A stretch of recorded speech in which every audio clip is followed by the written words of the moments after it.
last query. George, if I could just answer one question and ask Tony one.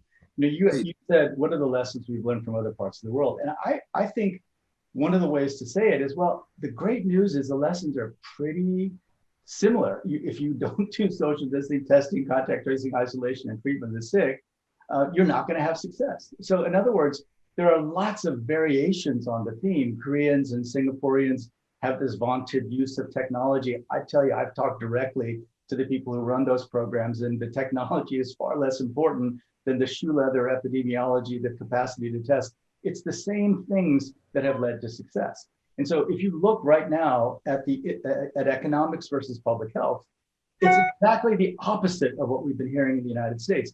The countries that have recovered economically are the ones who have the best public health systems in place, right? The economy that's recovered by far the fastest is China, 4.9% growth in the last quarter.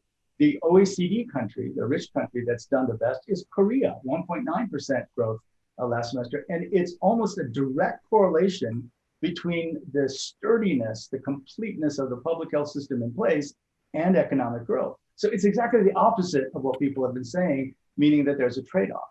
But here's my question for Tony. You've done so well in battling off this so-called herd immunity. But I have to say, Tony, that came from academia, right? I mean, we had arguments, at an institution very close to where Paul and George work, and people were saying it's too late for contact tracing.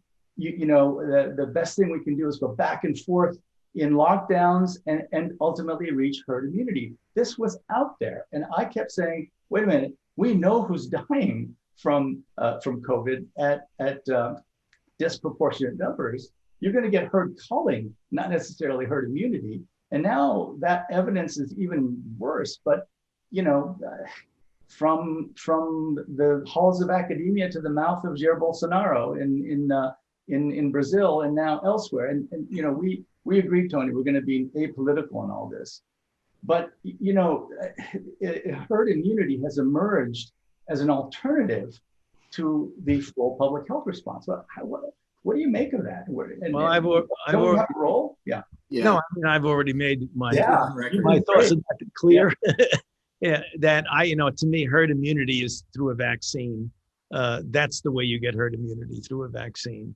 I think measles is such a wonderful example of that. I mean, we were fortunate to have a measles vaccine that's 97 to 98% effective. And we know that in those communities, particularly some in the United States, where for a variety of reasons last year and the year before, the immunity in the community went down below a certain level and got into the 80s. And then we had the outbreaks of measles. And that was completely corrected, Jim, by a very aggressive vaccine campaign that was put on in the same regions. Them, it was in just north of the New Rochelle area, just north of New York City, and in the Hasidic Jewish sections of Queens and Brooklyn, that when you got back and got people vaccinated, you did it. So that's proof positive that you could turn it around like that with a vaccine. So that's really what we need to be focusing on.